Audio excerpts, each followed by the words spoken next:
¿Alguna vez has sentido que las personas que más amas son, en realidad, las que más daño te pueden hacer? El día que cumplí 77 años, comprendí que la traición no siempre viene de desconocidos, sino de la propia sangre. Y aunque muchos pensaron que yo era una anciana frágil y despistada, descubrí que todavía me quedaba suficiente fuerza para enfrentar a mi propio hijo y a su esposa. Me llamo Pilar Gutiérrez de la Fuente, pero en mi barrio, en Salamanca, todos me dicen Doña Pilar. Nací en 1946 en un pequeño pueblo de Castilla-La Mancha, en una familia humilde que me enseñó que la vida se construye con sacrificios. Desde los 15 años cosí ropa para ayudar a mis padres y hermanos, y cuando conocí a Antonio, el amor de mi vida, no dudé en trabajar el doble para levantar una familia. Durante más de 5 décadas viví para mis hijos, Ana Alfonso, el Mayo Ere, después Lucía, y por último, Mateo. Nunca me quejé, nunca pensé en mí misma, porque siempre creí que el amor de los hijos sería la recompensa más grande. Antonio murió hace más de 12 años, víctima de un infarto que me partió el corazón en 1000 pedazos. Desde entonces aprendí a convivir con la soledad en aquella casa enorme que construimos con tanto esfuerzo. Una vivienda antigua en Salamanca, con balcones de hierro forjado y un valor que, según los vecinos, superaba los 2 millones de euros. A eso se sumaban mis ahorros de toda la vida y la pensión que recibía por mi viudez. No me sobraba nada, pero tampoco me faltaba. Lo que nunca imaginé es que todo aquello que con tanto sacrificio guardé para mi vejez se convertiría en el motivo de la Mayo Ere, traición de mi vida. En Alfonso, mi hijo Mayo Ere, siempre fue mi debilidad. De niño era cariñoso, me abrazaba y me llamaba a mamita bonita, le pagué su carrera de empresariales, le compré su primer coche hasta adelante, dinero para que pudiera comprar un piso en Pozuelo, cuando se casó con Beatriz. Recuerdo que el día de la boda, fui yo quien cubrió la Mayo Ere parte de los gastos porque pensaba, a mi niño, merece lo mejor. Y cuando conocí a Beatriz, creí que era la nuera que cualquier madre soñaría tener, tan guapa, educada, siempre, con flores y sonrisas. Durante años me trató con una dulzura que me hacía sentir afortunada, pero con el tiempo, esa sonrisa se convirtió en máscara. Al principio fueron frases inocentes, comentarios disfrazados de preocupación. «Ay, suegra, ya está usted muy Mayo Ere para andar con los niños en brazos», me dijo un día, mientras yo cargaba a mi nieta recién nacida. Otra tarde, mientras tomábamos café en la cocina, soltó: «En qué grande es esta casa para usted. Sola, doña Pilar, debe sentirse muy sola aquí». En ese momento pensé que eran simples observaciones, pero ahora sé que eran las primeras piedras de un muro que estaban levantando contra mí. Ana Alfonso también empezó a hablar con un tono que nunca antes había usado. «Mamá, ¿ya pensó qué va a pasar cuando ya no pueda cuidarse sola?». Aquella frase me golpeó como una bofetada, no porque fuera mentira que el tiempo pasa, sino porque sonaba más a amenaza que a preocupación. Me dolió que mi hijo, al que yo había dado todo, me tratara como si fuera un mueble viejo, a punto de romperse a los pocos meses. Beatriz me propuso mudarme con ellos a su piso en Pozuelo. «Sería perfecto, suegra. Nosotros la cuidaríamos y usted estaría acompañada». Lo probé por una semana. Quería ver si realmente era una oferta sincera. Pronto descubrí que no buscaban a una madre en casa, sino a una criada gratuita. Me levantaba antes del amanecer para preparar el desayuno, hacía la colada, limpiaba, cocinaba, mientras Beatriz salía con sus amigas de compras. Una noche, agotada, le dije que me iba de regreso a mi casa. Su respuesta me quedó grabada: «Está bien, suegrita, pero ya vimos que aquí la necesitamos mucho». Esa palabra, necesitamos, sonó como un hierro candente en mi pecho. No decía que me querían, sino que les servían.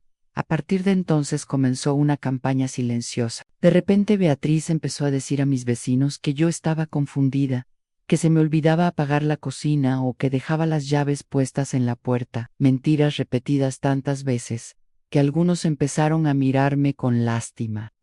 Mientras jugaba con mis nietos, Escuché al Mayo Ere preguntarle a su madre, «An mamá, ¿es cierto que la abuela está enferma de la cabeza?» Y ella, con esa voz melosa que usaba para todo, respondió, no está enferma, mi amor, pero ya está muy viejita, y a veces se confunde, por eso tenemos que cuidarla». Esa frase me desgarró por dentro. Sentí que me robaban no solo mi dignidad, sino también el cariño de mis propios nietos. Aquella noche, sola en el salón, lloré como no lo hacía desde que murió Antonio. Y no lloraba por mí, sino, como diría después con toda la sinceridad del mundo, lloré, no por mí, sino por la muerte de la imagen que tenía de mi familia, porque aquel hijo cariñoso y aquella nuera perfecta ya no existían. En su lugar tenía a un hombre frío y a una mujer manipuladora.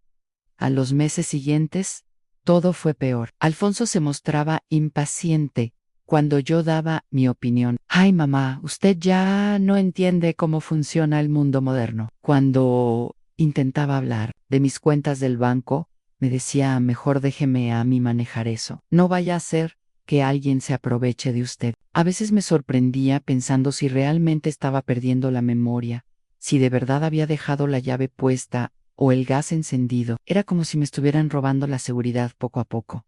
Hasta que un día llegó lo peor. Ann Beatriz apareció con un agente inmobiliario en mi casa, solo para darle una valoración.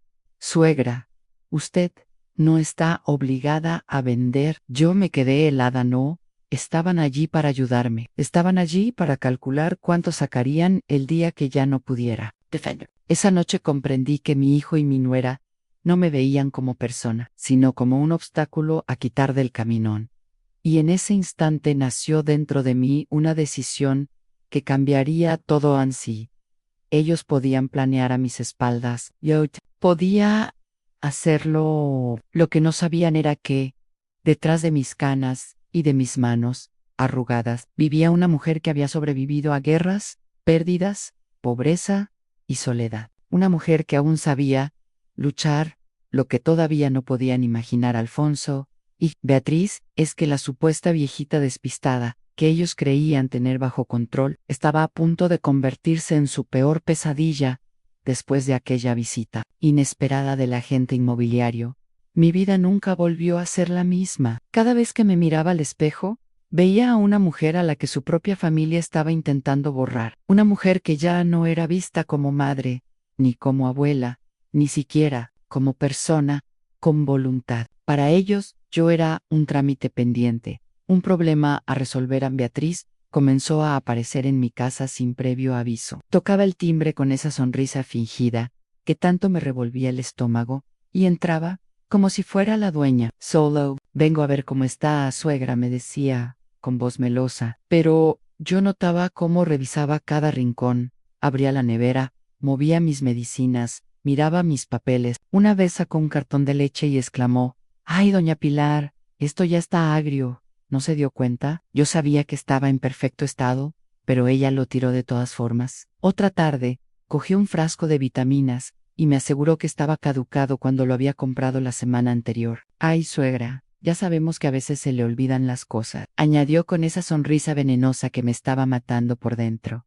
Lo peor fue cuando comenzó a utilizar a mis propios nietos en su campaña. Una mañana escuché a mi nieto Mayo Ere, Daniel, preguntarle, «Mamá, ¿es cierto que la abuela está enferma de la cabeza?». Y ella contestó tranquilamente, «No está enferma, mi amor, pero ya está muy viejita y a veces se confunde. Por eso tenemos que cuidarla mucho». Sentí que se me rompía el corazón. ¿Cómo podía esa mujer sembrar dudas en la mente de los niños que yo había criado? Los mismos a los que les preparaba meriendas, a los que llevaba al retiro a jugar, a los que dormía contándoles cuentos de mi infancia en el pueblo. Un domingo decidí enfrentarla directamente. «¿Por qué le dices a mi nieto que estoy enferma de la cabeza?», le pregunté con firmeza. Beatriz me miró con la cara más cínica que jamás había visto, y me respondió, «Ann, ay, suegra, no se ponga así. Los niños tienen que entender por qué a veces usted dice cosas raras o se olvida de las cosas». «¿Qué cosas raras digo? ¿De qué me olvido?», insistí. Su respuesta me dejó helada, pues el otro día me dijo que había visto a don Antonio en el salón, y él lleva más de 10 años muerto, era una mentira descarada. Yo jamás había dicho semejante barbaridad. Entonces comprendí que Beatriz no solo manipulaba, sino que estaba construyendo una historia para convencer a todos de que yo estaba perdiendo la cabeza un poco después. Alfonso apareció con unos papeles en la mano. Mamá, necesito que firme esto. Es para actualizar su testamento y asegurar que todo esté en orden. Cuando le pregunté qué decían exactamente, me respondió, son cosas legales, complicadas. Mamá, solo confíe en mí. Esa frase encendió todas las alarmas dentro de mí. Solo confié en mí, como si yo fuera una niña incapaz de entender lo que firmaba. Le dije que antes quería que lo revisara un abogado, y su rostro cambió al instante. ¿Para qué necesita un abogado, mamá? ¿No confía en su propio hijo? Esa reacción confirmó mis peores sospechas. Estaban tramando algo muy sucio. Unas semanas más tarde, Beatriz llegó con otra sorpresa. Había contratado a una mujer llamada Rosa para que viniera todos los días a limpiar mi casa. No sea orgullosa, suegra. A su edad ya no puede con todo el trabajo pesado. Al principio pensé que quizás sería de ayuda, pero pronto me di cuenta de que Rosa no era una empleada, sino una espía. Me observaba constantemente.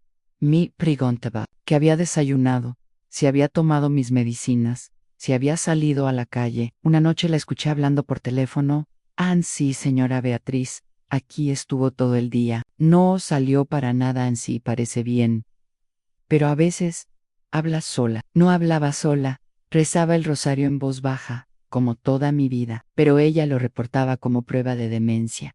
Una tarde Rosa rompió a propósito mi jarrón favorito, el que Antonio me regaló en nuestro 20º aniversario. Cuando cayó al suelo y se hizo añicos, me miró y yo, ¡ay, doña Pilar! ¿Por qué puso el florero ahí? ¡Qué peligroso! Lo había hecho para mostrarme como descuidada. Ese mismo día noté que mis álbumes de fotos estaban movidos, mis documentos en otro lugar. Usted los habrá cambiado. Y se olvidó, me dijo con descaro. Era un gaslighting perfecto. Querían hacerme dudar de mi propia memoria. La gota que colmó el vaso llegó en una reunión familiar. Mis 3 hijos, 2 nueras y varios nietos se sentaron en mi salón como si fuera una intervención. Alfonso tomó la palabra. Mamá, todos estamos preocupados por usted. Hemos notado que últimamente está muy confundida. Lucía, mi hija, añadió Ansí, mami, la otra vez, me llamó 3 veces para preguntarme lo mismo. Mentira, yo la había llamado solo una vez. Roberto, el menor, intentó suavizarlo. Mamá, solo queremos lo mejor para usted. Wyatt, habló Beatriz en suegra. Sabemos que es difícil aceptarlo, pero ya no es seguro que viva sola. ¿Qué pasaría si se cae y no hay nadie para ayudarla, o si se olvida de apagar la cocina? Los miré a todos con el corazón en un puño. ¿Y qué es lo mejor para mí?, pregunté. Beatriz respondió sin titubear. Dos. Bueno, hemos estado investigando opciones. Hay lugares muy bonitos con enfermeras las 24 horas y actividades divertidas. ¿Te refieres a un asilo?, les pregunté. El silencio llenó la sala. Finalmente Alfonso dijo: no, es un asilo, mamá. Son residencias de mayores, muy elegantes. Va a estar mucho mejor que aquí, sola. Mi voz temblaba, pero respondí: ¿y si no quiero irme? ¿Y si quiero quedarme en mi casa, que compré con el sudor de mi frente? Entonces, Beatriz me lanzó la puñalada final al suegra. A veces, las personas mayores no pueden tomar las mejores decisiones para sí mismas. Por eso la familia tiene que intervenir. Sentí como si me arrancaran el alma. En ese instante comprendí que ya no me veían como madre, sino como una carga. Esa noche lloré hasta vaciarme, pero entre lágrimas tomé una decisión. Ansí ellos iban a jugar sucio, yo también. No estoy confundida, me repetí a mí misma. Estoy más clara que nunca, y si quieren atraparme tendrán que enfrentarse a algo que no esperan. Al día siguiente llamé a don Ricardo Martín, compadre de mi difunto Antonio y abogado jubilado, con más de 40 años de experiencia. Cuando contestó, reconoció mi voz temblorosa. Comadre, ¿qué pasa? Vente para acá, ahora mismo. Llegué a su casa y su esposa, doña Carmen, Me recibió con un abrazo y un café caliente. Entre sollozos les conté todas las mentiras de Beatriz, las manipulaciones de Alfonso, las humillaciones, la presión para que vendiera mi casa. Ricardo apretaba los puños mientras escuchaba. Carmen negaba con la cabeza incrédula. Cuando terminé, Ricardo me miró fijo a los ojos y me dijo: lo que me cuenta es muy grave, comadre. Esto se llama abuso de mayor res, y es en delito, pero lo más importante es un intento de quitarle sus derechos como persona competente. Y entonces me reveló algo que me dejó helada. ¿Sabía usted que hace 2 meses Alfonso vino a preguntarme por sus propiedades y sus cuentas bancarias? Quería saber si usted tenía testamento y si había manera de que él pudiera tomar control de sus finanzas. Por incapacidad mental, me quedé sin aliento. ¿Qué? ¿Cómo puede hacer eso? Yo no estoy loca, no tengo demencia, no soy incompetente. Ricardo sonrió con serenidad. Lo sé, comadre Ann, no pueden hacerlo, pero lo van a intentar. Y para eso están construyendo. Por eso han traído a esa mujer a vigilarla. Por eso quieren que firme papeles sin leerlos. Por eso cuentan historias falsas. Quieren pedir su interdicción legal. Carmen me tomó de la mano con ternura. Lola, ellos creen que eres una anciana indefensa. No saben que tienes la experiencia de 77 años y que todavía puedes dar la batalla. Fue en ese momento cuando comprendí que no estaba sola. Tenía aliados, tenía recursos y sobre todo tenía dignidad. Y juré que no iba a permitir que me arrebataran lo que tanto me costó construir. Lo que Alfonso y Beatriz aún no sabían es que la mujer que creían frágil estaba a punto de convertirse en su peor enemigo. Cuando salí de la casa de don Ricardo aquella tarde, sentí que el aire era más ligero, no porque la situación hubiera mejorado, sino porque, por primera vez en meses, tenía un plan, un aliado y una chispa de esperanza. Ya no era la anciana desvalida que Beatriz pintaba delante de todo. Era una mujer con armas legales y con la determinación de pelear hasta el final. En Ricardo fue claro desde el principio, comadre. Ellos se van a mostrar tal como son cuando crean que usted está completamente indefensa. Necesitamos que actúe como la viejecita confundida que ellos dicen que es. Así los llevaremos a cometer errores y nosotros estaremos preparados para grabarlos. Me estremecí al escucharlo. Fingir demencia, simular que no recordaba ni mi propio nombre, era humillante, pero entendía que era necesario. Say low. Prometo, compadre, le dije con voz firme, haré todo lo que haga falta. A los días siguientes fueron un ensayo constante. Carmen, la esposa de Ricardo, me ayudaba a practicar frases, gestos, miradas perdidas. Cuando Beatriz te pregunte algo, duda, titubea, repite la misma pregunta. Hazles creer que cada vez estás peor. Me aconsejaba. Yo asentía, aunque por dentro me hervía la sangre. ¿Qué tan bajo había caído mi propia familia para que tuviera que representarme como un fantasma de mí misma? El primer acto de mi teatro comenzó un martes, cuando Alfonso vino a visitarme. Mamá, ¿cómo está?, me preguntó al entrar. Yo lo miré fijamente, y con voz débil, solté: ¿Tú? ¿Quién eres, muchacho? ¿Eres el nuevo jardinero? La expresión en su rostro fue indescriptible, una mezcla de satisfacción y alivio. Inmediatamente sacó el móvil y le mandó un mensaje a alguien. Fingí no darme cuenta, pero por dentro sonreía en cada gesto. Cada palabra estaba quedando grabada en el pequeño dispositivo que Ricardo me había instalado en el bolso. Días después, mientras Beatriz tomaba café en mi cocina, le pregunté con aire despistado: niña, ¿tú eres la enfermera que me mandó el centro de salud? Ella casi se atraganta de la emoción. Ay, suegra, no se preocupe, yo estoy aquí para cuidarla. Apenas terminó de decirlo, envió un audio a Alfonso Namoy. No me reconoció para nada. Creo que ya es hora de acelerar los planes. Aquella grabación era oro puro. Ricardo casi salta de alegría cuando se la enseñé. Comadre, esto es exactamente lo que necesitábamos. Han pruebas claras de que están conspirando, pero aún faltaba más. Teníamos que demostrar que no solo querían manipularme, sino que planeaban internarme y apropiarse de mis bienes. Para eso, Ricardo me pidió que provocara una escena más elaborada en una mañana, cuando Beatriz y Rosa, la espía disfrazada de asistenta, vinieron a casa. Me senté en el sillón del salón y comencé a hablar como si Antonio, mi difunto marido, estuviera allí. Antonio, mi amor, ¿ya volviste del trabajo? Te he preparado el café como te gusta. Fingí acariciar el aire y miré la silla vacía junto a mí. Beatriz me observó con una mueca triunfal y le susurró a Rosa: esto está empeorando. Con este episodio ya tenemos justificación para llevarla al médico. Yo escuchaba todo mientras las cámaras ocultas de Ricardo grababan cada gesto, cada palabra. Esa misma tarde, Alfonso vino alterado. Mamá, Carla me contó lo que pasó hoy.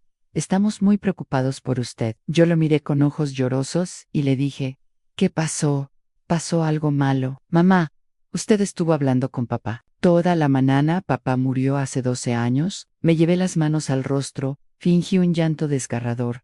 ¿Antonio está muerto? ¿Por qué nadie me lo dijo? Alfonso me abrazó, convencido de que su farsa funcionaba, cuando en realidad todo estaba siendo grabado esa noche, desde mi habitación. Escuché cómo Alfonso y Beatriz hablaban en la cocina, creyendo que yo dormía. Ya no podemos esperar más, dijo ella. Si sigue así, va a ser un peligro para sí misma. Alfonso respondió: sí, tienes razón. Mañana hablo con el doctor para que certifique su estado mental. Y ella preguntó con impaciencia: ¿y qué vamos a hacer con la casa? Alfonso suspiró: en cuanto esté internada, podremos venderla. Entre eso y los ahorros, tendremos más de 4 millones. Nos sobrará para pagar deudas y hasta para las vacaciones en Europa. Grabé cada palabra. Cuando se lo mostré a Ricardo, me miró con seriedad: comadre, aquí tenemos la prueba de que no se trata de preocupación familiar, sino de un plan premeditado para robarle. Durante semanas, seguí representando el papel de anciana confundida. A veces me costaba tanto que, al terminar el día, me miraba al espejo y apenas me reconocía, pero cada lágrima contenida valía la pena, porque sabía que cada mentira que ellos soltaban, cada mirada de desprecio, quedaba registrada.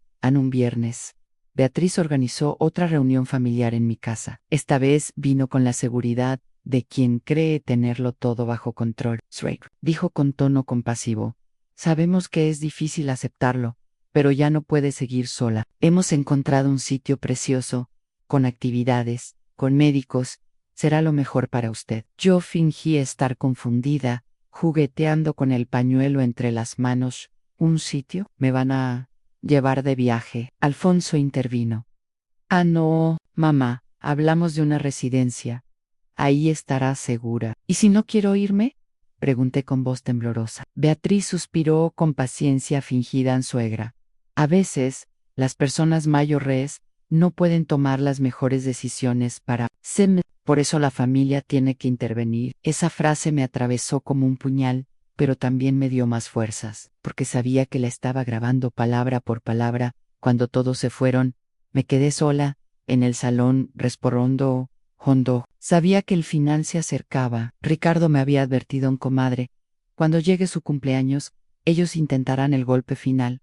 Y ahí será nuestra oportunidad. Miré el retrato de Antonio colgado en la pared y susurré: no te preocupes, amor. No voy a dejar que nos roben lo que construimos juntos. Y si nuestro propio hijo se ha dejado envenenar por la codicia, tendrá que mirarme a los ojos cuando sepa que su madre no es tan débil como pensaba. Lo que no imaginaban Alfonso y Beatriz era que cada movimiento suyo estaba siendo seguido de cerca, porque mientras ellos preparaban mi encierro, yo estaba preparando mi liberación. En el amanecer del 15 de marzo, el día de mi cumpleaños número 77, me encontró despierta desde las 5 de la mañana. No era la ilusión de una fiesta lo que me mantenía en vela, sino la adrenalina de saber que ese día sería decisivo. Después de meses de humillaciones y fingimientos, había llegado la hora de poner fin a la farsa. Me miré en el espejo y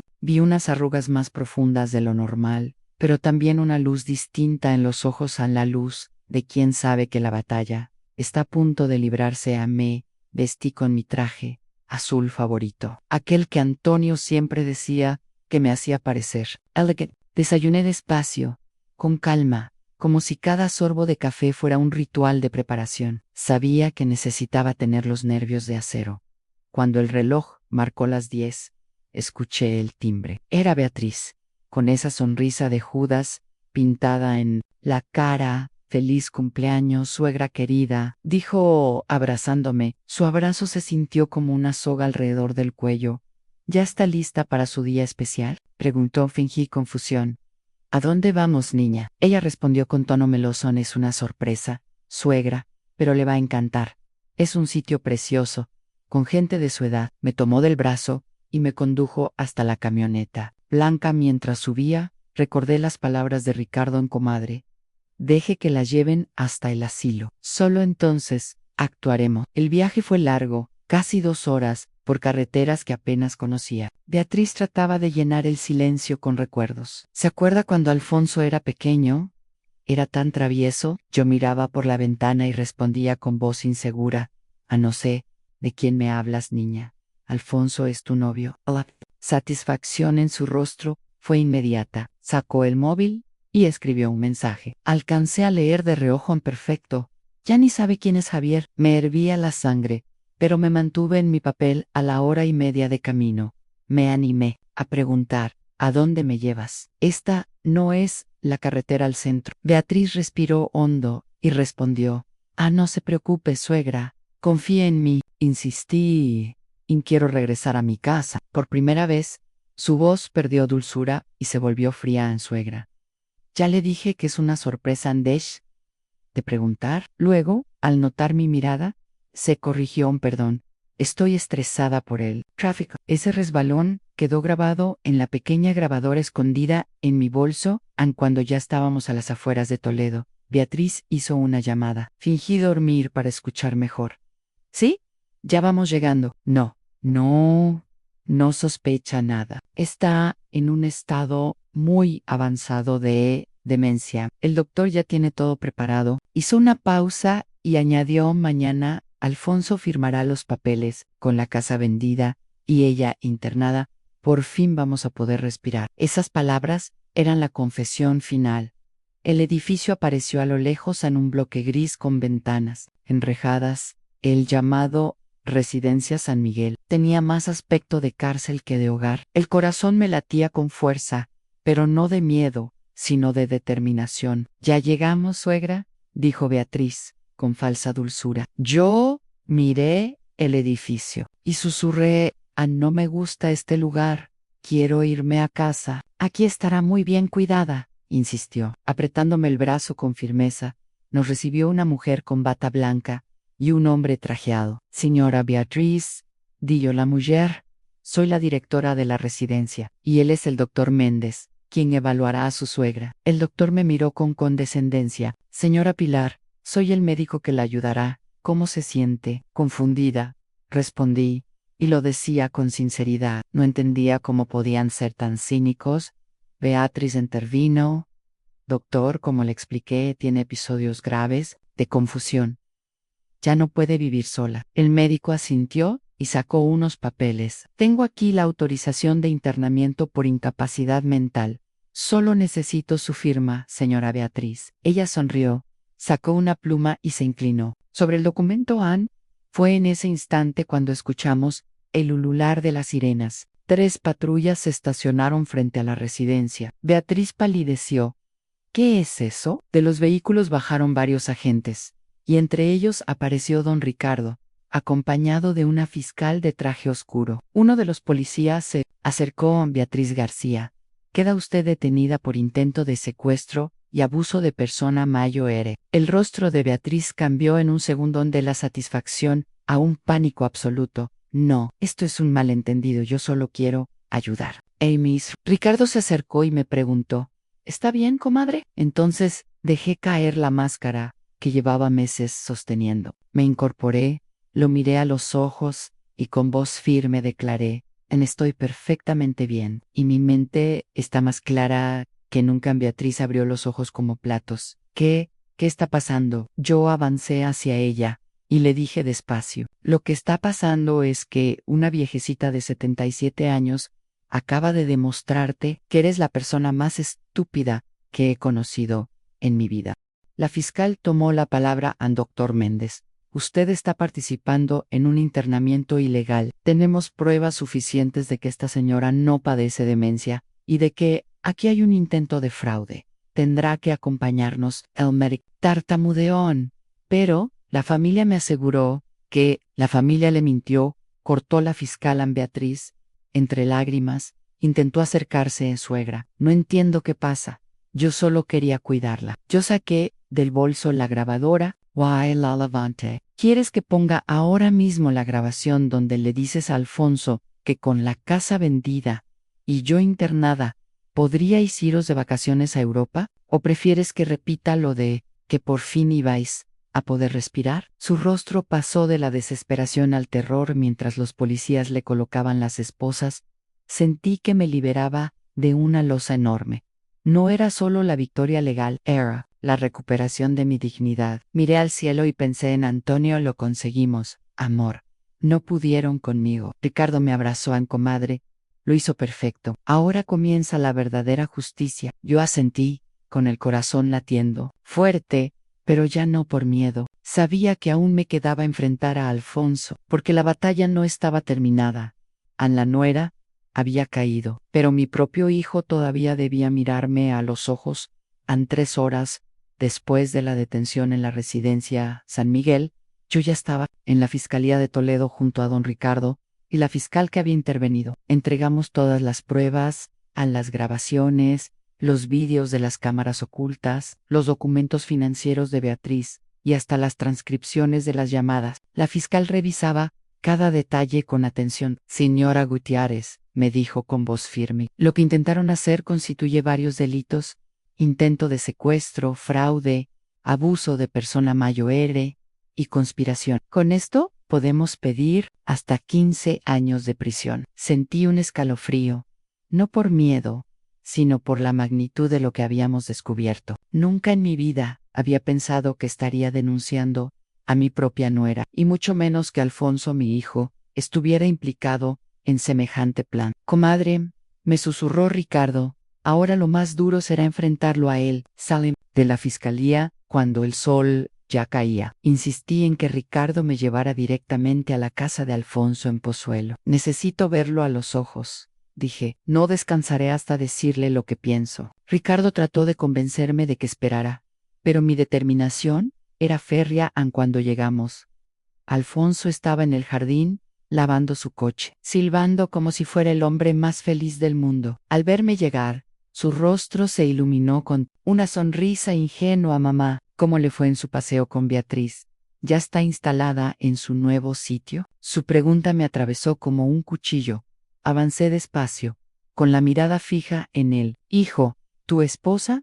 Está en la cárcel, dije con voz clara. Está acusada de intento de secuestro y abuso de persona mayor. La manguera se le resbaló de las manos y el agua comenzó a empapar sus zapatos. ¿Qué? ¿De qué está hablando, mamá? Estoy hablando, continué, conteniendo las lágrimas, de que durante meses me trataste como si fuera una idiota. Estoy hablando de que tu mujer y tú conspiraron para meterme en un asilo y quedarse con todo lo que he trabajado en mi vida. Estoy hablando de la traición más grande que puede sufrir una madre. Ana Alfonso palideció.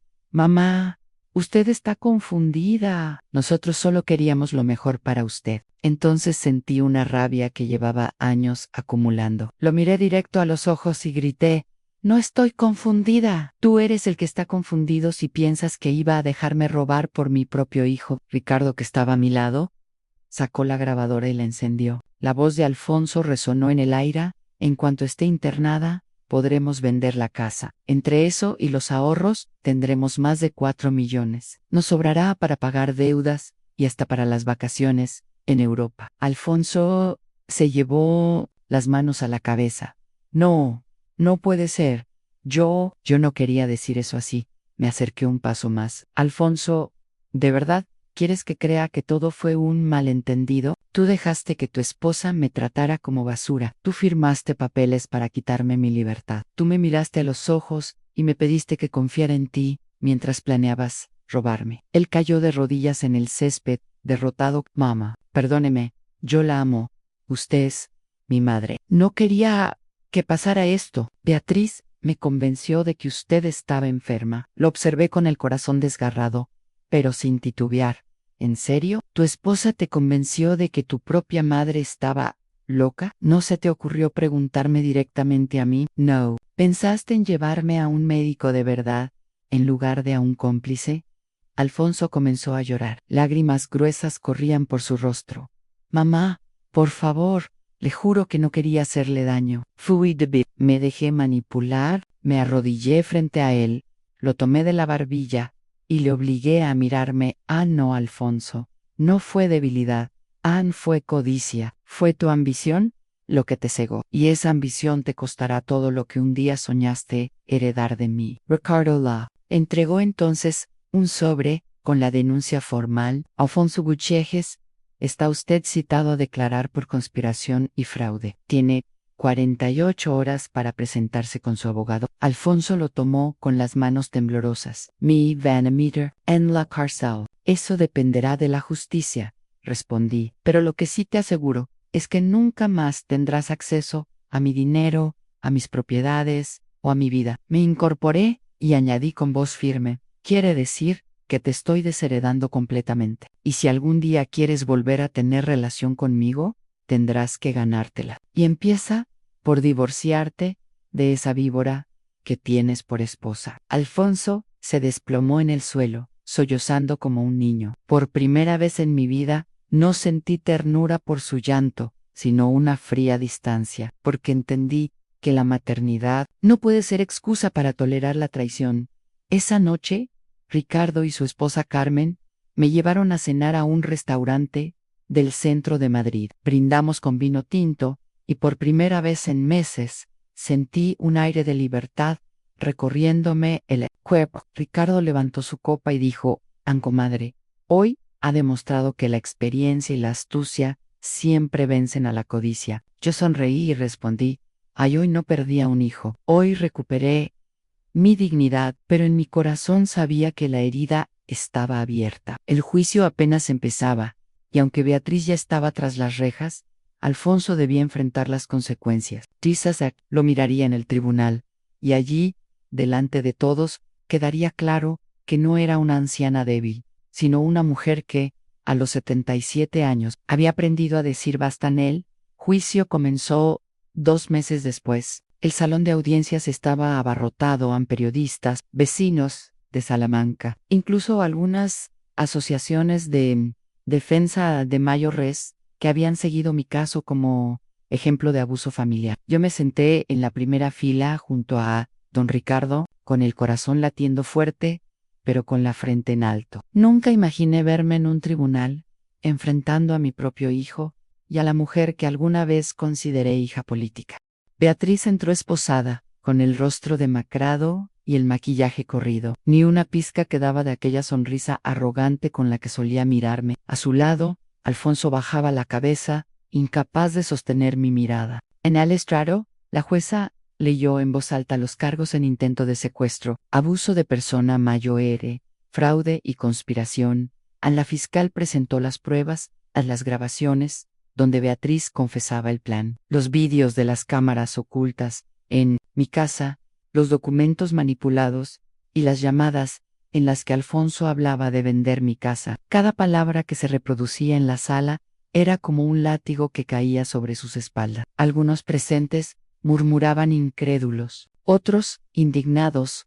Cuando me llamaron a declarar, respiré hondo y caminé hasta el estrado. Me temblaban las manos, pero mi voz salió firme.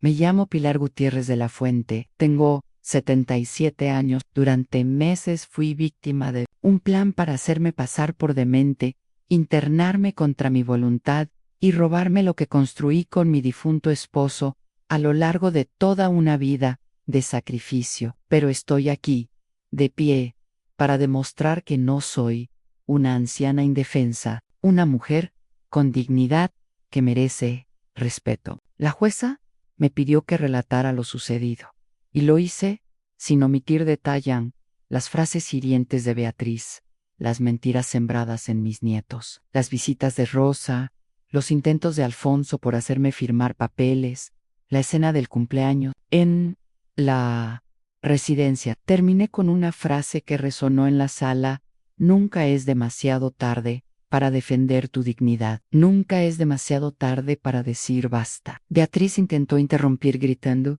que todo era minchirao, que yo estaba manipulada. Por Ricardo, la jueza la mandó callar y recordó que las pruebas hablaban por sí solas. Alfonso, en cambio, no abrió la boca. Se limitó a llorar en silencio, como un niño que ha perdido todo tras varios días de audiencias. Llegó la sentencia. Beatriz fue condenada a 12 años de prisión por los delitos de abuso, fraude y conspiración. El doctor Méndez, el cómplice, que iba a firmar mi supuesto diagnóstico de demencia, perdió su licencia médica y recibió 8 años de cárcel. Y Alfonso, mi hijo, recibió una condena de 3 años de prisión en suspenso y 5 años de trabajo comunitario en residencias de Mayo Res. Cuando la jueza pronunció el veredicto final, sentí que se me aflojaban las rodillas. No de tristeza, sino de alivio. Miré a Alfonso y vi en sus ojos un arrepentimiento tardío, pero real. Aún así, no lo abracé ni lo consolé. No era el momento. Él debía cargar con el peso de sus decisiones. Los meses siguientes fueron un proceso de renacimiento para mí. Dejé atrás la casa de Salamanca, llena de recuerdos que ya no me hacían bien, y me mudé a un piso pequeño en San Sebastián, con vistas al mar Cantábrico. Allí descubrí una vida nueva, caminatas por la playa al amanecer, clases de sevillanas en el centro cultural, tardes de lectura frente al mar. Por primera vez en décadas vivía para mí, sin miedo, sin manipulaciones, sin tener que demostrar a nadie que estaba en mi sano juicio. Y lo más sorprendente fue que comencé a recibir cartas y mensajes de mujeres mayores de toda España. Gracias, doña Pilar, me escribían, por demostrar que no estamos solas. Algunas incluso me confesaron que habían sufrido abusos similares por parte de familiares y que mi historia las inspiraba a denunciar. Un día, mientras paseaba por el malecón, una joven se acercó y me dijo: señora, es usted la mujer que enfrentó a su hijo en un juicio. Mi abuela habla de usted todo el tiempo. Dice que gracias a usted volvió a sentirse fuerte. Sentí que los ojos se me llenaban de lágrimas. Comprendí entonces que mi dolor se había transformado en fuerza para otros, y aunque la herida con Alfonso tardará en sanar, quizá nunca lo haga del todo. Sé que tomé la decisión correcta, porque el respeto a uno mismo no se negocia, ni siquiera con los hijos. Antonio, desde donde esté, seguro sonríe orgulloso hoy, a mis 78 años, puedo decir con orgullo que no soy víctima, sino superviviente, que no soy una anciana olvidada, sino una mujer renacida, y que si alguna vez alguien intenta hacerte creer que eres débil, tienes todo el derecho a demostrar lo contrario. Mensaje final para los oyentes: gracias de corazón por haberme acompañado hasta el final de esta historia. He compartido con ustedes un relato duro pero también lleno de esperanza, porque nos recuerda que la dignidad no tiene edad. Ahora, quiero preguntarles a ustedes, ¿creen que una madre debería perdonar a un hijo que la traicionó de esa manera? ¿O hay errores que jamás deben perdonarse? Me encantaría leer sus opiniones.